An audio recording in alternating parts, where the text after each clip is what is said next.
जो मेरा भय मानता है वो मेरे संतान ठहरेगा, मेरे पुत्र ठहरेगा। बोलो आमीन। जब आप परमेश्वर का भय मानते हैं, उसकी आज्ञाओं को पालन करते हैं, उसके डर भय में चलते हैं, तो खुदा आपसे बहुत प्यार करता है। बोलो आमीन। लेकिन जब आपके अंदर डर नहीं होता है, आपके अंदर भय नहीं होता है, आप गलती करते हो, आप गुनाह करते हो, आप अपराध करते हो, पाप करते हो, इसका मतलब आप प्रभु का भय में नहीं हो। प्रभु का वचन में लिखा है, जो मेरे आज्ञाओं को मानता है, जो मुझे जानता है और मेरी आज्ञाओं को मानता है, वो मेरे वचन को पालन करेगा। बोलो आमीन। जो परमेश्वर के वचन को पालन करता है, जो परमेश्वर के नबी के पालन करता है, खुदा उसे बहुत आशीष देता है। बोलो आमीन। आमीन। कितने मेरे बात समझ रहे हैं? कहता भय मानना, प्रभु के भय में चलना। हमेशा ध्यान देखना कि आपके साथ कोई खड़ा है जिसका नाम परमेश्वर है और वो आपके साथ सदा खड़ा है, तो आप हर गलती करने से पहले सोच समझ लेना कि मैं गलती करूं कि ना करूं, क्योंकि आपको कोई देख रहा है। कहता है कि गलती करने वाला व्यक्ति हमेशा दुखी रहता है, लेकिन अच्छा काम करने वाला व्यक्ति सदा आनंदित रहता है। बोलो आमीन। आप सदा आनंदित होने के लिए बुलाए गए हो। बोलो आमीन। प्रभु ने कहा मसीह में सदा आनंदित रहो। प्रभु ने आपको आनंद और शांति देने के लिए बुलाया। आपको इसलिए नहीं बुलाया ताकि आपको दुख हो, आपको इसलिए बुलाया ताकि आपको सुख हो। बोलो आमीन। भय में रहना परमेश्वर का वचन निकालें एक वचन को मेरे साथ। यशायाह के पत्री 50 उसका 10 उसके 11 पढ़ेंगे हम ध्यान से। यशायाह 50 जल्दी से 10। तुम में से कौन है जो यहोवा का भय मानता और उसके दास की बातें सुनता है, जो अंधियारे में चलता हो और उसके पास ज्योति न हो, वह यहोवा के नाम का भरोसा रखे और अपने परमेश्वर पर आशा लगाए रहे। देखो, तुम सब जो आग जलाते और अग्नि बाणों को कमर में बांधते हो, तुम सब अपनी जलाई हुई आग में और अपने जलाए हुए अग्नि बाणों के बीच आप ही चलो। तुम्हारी यह दशा मेरे ही ओर से होगी, तुम संताप में पड़े रहोगे। सब बोल हालेलुया। कितने बात समझ रहे हैं? सब बोल हालेलुया। वचन को ध्यान से सुनो। तुम में से कौन है जो यहोवा का भय मानता और उसके दासों की बातों को सुनता है? तुम में से ऐसा कौन है जो यहोवा को भय मानता, जो परमेश्वर का भय मानता और उसके दासों को, जो उसके नबी हैं, उनकी बातों को सुनता है? अगर जो कोई परमेश्वर का भय मानता और प्रभु के नबियों को, प्रभु के दासों की बातों को सुनता है, वो अगर वो अंधियारा में भी चल रहे हैं तो प्रभु उसको निकाल के उजियाला में लेकर आएगा। बोलो आमीन। अगर आपके ज़िंदगी में बहुत सारे अंधकार है, आपकी ज़िंदगी में बहुत सारे परेशानियां हैं, आपके ज़िंदगी में बहुत सारी समस्या हैं, अगर आपका ज़िंदगी अंधकार में चल रहा है, मैं आपको बताना चाहता हूं, जब आप प्रभु के नबी का वचन सुनोगे, प्रभु का भय में रहोगे, खुदा अंधकार से निकाल कर तुम्हें ज्योति में लेकर आएगा। बोलो आमीन। क्योंकि आप परमेश्वर का वचन लिखा है, तुम ज्योति के संतान हो, तुम ज्योति के संतान हो, तुम ज्योति हो, तुम प्रकाश हो। खुदा ने तुम्हें प्रकाश देने के लिए बुलाया, तुम्हें अंधकार में चलने के लिए नहीं, परमेश्वर ने तुम्हें रोशनी में चलने के लिए बुलाया। बोलो आमीन। कितने हमारे बात सुन पा रहे हैं? ध्यान से सुनेंगे। तुम में से कौन है जो यहोवा का भय मानता और उसके दासों की बातों को सुनता है, जो अंधियारा में चलता हो और उसके पास ज्योति ना हो? अगर आप परमेश्वर का भय मानते हैं और परमेश्वर के नबियों की वचन को सुनते हैं, तो अंधियारा में भी आप चलते हो तो आपके पास ज्योति है। बोलो आमीन। वो यहोवा के नाम पर भरोसा रखें। अगर आपके ज़िंदगी में अंधकार है, अगर आपके ज़िंदगी में प्रॉब्लम है, आपके ज़िंदगी में बहुत सारे समस्या हैं, आपके ज़िंदगी में गरीबी है, बीमारियां हैं, तरह तरह के रोग हैं, तो परमेश्वर के कलाम में लिखा है, वो यहोवा के नाम पर भरोसा रखें और अपने परमेश्वर पर आशा लगाए रखें।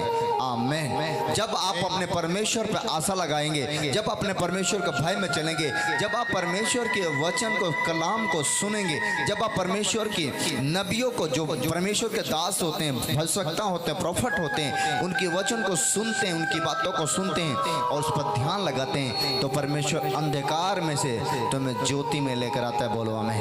आमीन। तुम ज्योति के संतान हो, तुम ज्योति में चलने वाले हो। परमेश्वर ने तुम्हें चुना, तुम्हें ठहराया ताकि तुम बहुताई से आशीष प्राप्त कर सको। बोलो आमीन। आमीन। अब बहुत आशीषित होने के लिए बुलाए गए। आज बहुत सारे लोग अंधकार में चलते हैं। किसके कारण? प्रभु का भय नहीं है। किसके कारण? प्रभु का वो नबियों को वचन को ध्यान नहीं है। जब आप प्रभु का नबी की वचन की तरफ ध्यान नहीं देते हो, आप परमेश्वर का भय में नहीं रहते हो, आपका जिंदगी अंधकार रहता है। लेकिन जैसे आप प्रभु के वचन को सुनते हो, आज्ञा के पालन करते हो, तो अंधकार से परमेश्वर ने तुम्हें ज्योति में लेकर आ जाता है। बोलो आमीन। आमीन। बोलो हम अंधकार में ना रहेंगे, बोलो हम ज्योति में रहेंगे, क्योंकि परमेश्वर ने अंधकार को ज्योति से अलग किया है। बोलो आमीन। परमेश्वर ने अंधकार को ज्योति से क्या कर दिया है? अलग किया है। ज्योति के काम है प्रकाश देना, अंधकार का काम है दुख, बीमारी, समस्या, क्लेश लेकर आना। अंधियारा में कुछ दिखाई देता है? बोलो, अंधेरा में कुछ दिखाई देता है? नहीं। लेकिन ज्योति में क्या होता है? सब कुछ दिखता है। तो प्रभु कहते हैं जब तक तुम अंधकार में रहोगे तुम्हें कुछ नहीं दिखाई देगा। मैं कहाँ जाऊँ, कहाँ ना जाऊँ, क्या खाऊँ, क्या ना खाऊँ, क्या पीऊँ, क्या ना पीऊँ। लेकिन जब ज्योति में आओगे तुम्हें सब कुछ पता हो जाएगा। यीशु मेरा ज्योति है। बोलो आमीन। आमीन। यीशु मेरा प्रकाश है। कहता है जो मेरे पास आएगा वो अंधकार में ना रहेगा, वो ज्योति में चलेगा और ज्योति के संतान ठहरेगा। बोलो आमीन। आमीन। कितने मेरे बातें सुन रहे हो? परमेश्वर आपको चाहता है कि मेरे भय माने और मेरे भय में चले। जब आप परमेश्वर का भय मानते, कहते वो यहोवा के नाम पर भरोसा रखें और अपने परमेश्वर पर आशा लगाए रखें। जो यहोवा का भय मानता है, जो उस पर आशा लगाए रहता है, मैं आपको सच कहता हूँ, आज से अंधेरे में नहीं, आज से उजियाला में चलोगे। यीशु के नाम में बोलो आमीन। आमीन। सब बोलो हालेलुया। हालेलुया। कितनी बातों को समझ पा रहे हैं? बोलो हम अंधियारा में चलने के लिए नहीं, हम ज्योति में चलने के लिए बुलाए गए हैं। बोलो आमीन। कितनी मेरी बात समझ रहे हैं? परमेश्वर कहते हैं अंधकार के काम है लोगों को डराना, लोगों को धमकाना, लोगों को बीमार करना, लेकिन ज्योति के काम है उन्हें चंगा करना। बोलो आमीन। सब बोलो हालेलुया। तुम चुने गए, तुम ठहराए गए। आप बैठ जाइए, प्लीज बैठिए कुर्सी पर। एक उसका साथ आई नीति वचन, एक उसके साथ आई पढ़ेंगे। यस। यहोवा का भय, यहोवा का भय मानना बुद्धि का मूल है और बुद्धि और शिक्षा को मूढ़ ही लोग तुच्छ जानते हैं। कहते यहोवा का भय मानना बुद्धि का मूल है। कहते हैं जो यहोवा का भय मानता है, जो परमेश्वर का भय मानता है, वो बुद्धि को प्राप्त करता है। बोलो आमीन। आमीन।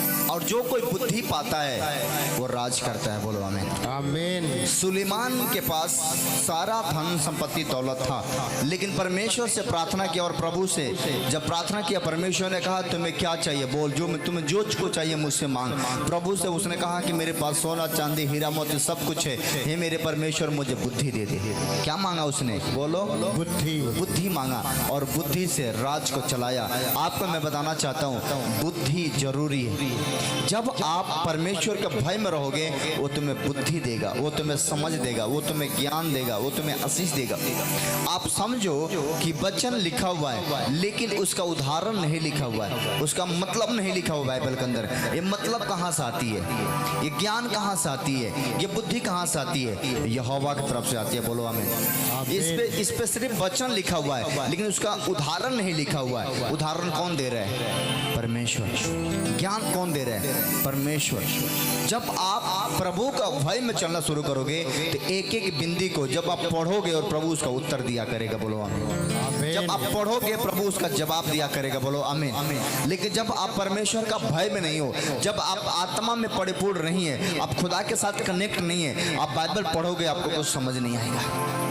लेकिन जब आप आत्मा में परिपूर्ण हो, प्रभु का भय मानने वाले हो, आज्ञा के पालन करने वाले हो, वचन पढ़ोगे जवाब तुरंत मिलते जाएगा। बोलो आमीन। आमीन। कितने समझ पा रहे हैं? लिखा है यहाँ पर वचन साथ में, यहोवा का भय मानना बुद्धि का मूल है। बुद्धि और शिक्षा को मूढ़ ही लोग तुच्छ जानते हैं। आमीन। सब बोलो हालेलुया। वचन 8 में लिखा है, हे मेरे पुत्र अपने पिता को शिक्षा पर कान लगा, अपनी माता को शिक्षा को ना तेज। क्योंकि वे मानो तेरे सिर के लिए शोभा मन मुकुट और तेरे गले के लिए कंठ माला होगा। बोलो आमीन। तालियां यीशु के लिए जोड़ा बजाएंगे। कितने यीशु का भय में चलना चाहते हैं, कितने परमेश्वर का भय में चलना चाहते हैं। भय रखना, भय रखना। किसी का हत्या नहीं करेंगे, चोरी नहीं करेंगे, बेईमानी नहीं करेंगे, अपने भाई के हिस्सा को नहीं हड़पेंगे, अपने माँ बाप को दुख नहीं देंगे, अपने गुरु की आज्ञा का पालन करेंगे, अपने परमेश्वर के आदर करेंगे, अपने बेटा का बेटियों को पालन पोषण करेंगे, अपने सास ससुर का इज्जत करेंगे, अपने पड़ोसी से प्रेम रखेंगे। ये प्रभु का भय मानना होता है। प्रभु का भय मानना का क्या मतलब होता है? जब आप प्रभु का वचन पर चलना शुरू कर दोगे, प्रभु के आज्ञा के पालन करना शुरू करोगे, आप प्रभु का भय मान रहे हो। प्रभु ने कहा सबसे अधिक अपने पड़ोसियों से प्रेम रखो। पड़ोसी से प्रेम रखना, अपने माता पिता से प्रेम रखना, माता पिता नहीं है तो सास ससुर से प्रेम रखना, अपने पति से प्रेम रखना, पत्नी से प्रेम रखना, अपने बाल बच्चों से प्रेम रखना। अब जब आप ये प्रेम दर्शाओगे, हत्या नहीं करेंगे, चोरी नहीं करेंगे, लालच नहीं करेंगे, घमंड नहीं करेंगे, पाप नहीं करेंगे, जब जितने गलत चीज़ें हैं जो प्रभु का खिलाफ है, जब उसे छोड़ोगे तो प्रभु तुम्हें बहुत ऐसा आशीष देगा। बोलो आमीन। लेकिन अगर आप सब कुछ करते हो और प्रभु से मांगते हो तो देगा, लेकिन जो चीज़ तुम्हें चाहिए वो नहीं होगा। बोलो आमीन। कितने मेरे पास मिल रहे हैं? इसलिए ये सारा काम कौन करेगा? बुद्धि में होकर। जब आपके पास बुद्धि आएगा तो आपके पास ज्ञान होगा। जब आप ज्ञानवान होंगे आप सही और गलत समझ पाएंगे, और जब आप सही गलत का फैसला करने वाला बन जाएंगे तो आपसे गलती कभी नहीं होगा। बोलो आमीन। तालियां यीशु के लिए बजाएंगे। इसलिए लिखा है वचन 7 में लिखा, यहोवा का भय मानना बुद्धि का मूल्य है। आमीन। तालियां यीशु के लिए फिर बजाएंगे। हम एक वचन पढ़ेंगे फिर से, यशायाह 1 उसका 19, 1 का 19 पढ़ेंगे यशायाह में।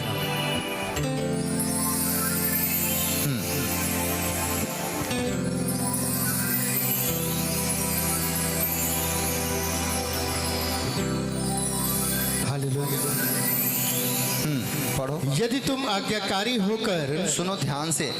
कितने वचन को सुन पा रहे बताओ पहले। हाँ पढ़ो। यदि तुम आज्ञाकारी होकर मेरी मानो, हाँ तो इस देश के उत्तम पदार्थ खाओगे। हाँ हाँ। और यदि तुम न मानो और बलवा करो तो तलवार से मारे जाओगे। यहोवा का यही वचन है। एक बार यीशु के लिए फिर ताली बजाओ अगर आप समझ पा रहे हैं तो। कह रहे हैं कि कितने महत्वपूर्ण वचन है। यदि तुम आज्ञाकारी होकर मेरे मानो तो इस देश के उत्तम से उत्तम पदार्थ को, मतलब उत्तम से उत्तम परमेश्वर भोजन देगा, उत्तम से उत्तम आपको कपड़ा देगा, उत्तम से उत्तम आपको घर देगा, उत्तम से उत्तम आपको गाड़ी घोड़ा देगा, उत्तम से उत्तम आपको बाल बच्चा देगा। अगर आप प्रभु की आज्ञा को मानते हैं तो आप जो कुछ कहेंगे वो प्रभु उत्तम से उत्तम। उत्तम मतलब होता है कि सबसे बेस्ट। कितने समझ रहे हैं? जो सबसे बेस्ट चीज़ होगा, जो सबसे बेस्ट खाना होगा, जो बेस्ट कपड़ा होगा। जैसे आप बहुत सारे लोग देखे होंगे कि इंडिया में भी खजूर मिलता है और विदेश में भी खजूर मिलता है कि नहीं? खजूर खाएं कि नहीं? आप इंडिया में भी काजू बादाम खाएं, विदेश में भी काजू बादाम, लेकिन इंडिया में जो काजू बादाम नहीं मिलता उससे ज़्यादा बेस्ट चीज़ है वो विदेशों में चला जाता है। जो बेस्ट आइटम होती है खाने के हमारे लिए वो सारे विदेश में चला जाता है। और विदेश से जब कोई चीज़ लेकर आदमी आता है तो वो खाने पर बेस्ट लगता है। कहता है उत्तम, जो सबसे बेस्ट चीज़ होगा।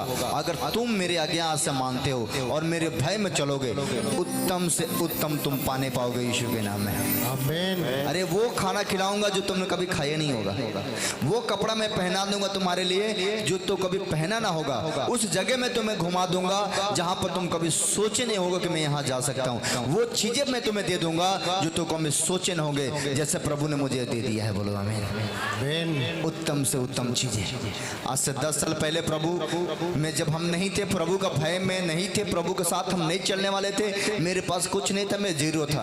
लेकिन जब से मैंने यीशु के दामन को पकड़ लिया, जब से मैंने यीशु के पल्लू को पकड़ लिया, प्रभु ने मेरे जीवन को बदल कर रख दिया। बोलो आमीन। आमीन। आज हमें जान रहे हैं आप तो यीशु का कृपा है। उसने मुझसे प्यार किया और उसने मुझे इस लायक बनाया ताकि मैं आपके लिए दुआ कर सकूं और आप मुझे जानो और मेरे प्रभु को जान सको। बोलो आमीन। आमीन। उत्तम से उत्तम, कितने समझ रहे हैं? उत्तम से उत्तम चीज खाना है और उत्तम से उत्तम चीज पाना है तो प्रभु का भय में रहना होगा। अगर आप चाहते हो मेरा पति सही हो जाए तो प्रभु में आज्ञाकारी बनो। चाहते मेरे पत्नी सही हो जाए तो प्रभु में आज्ञाकारी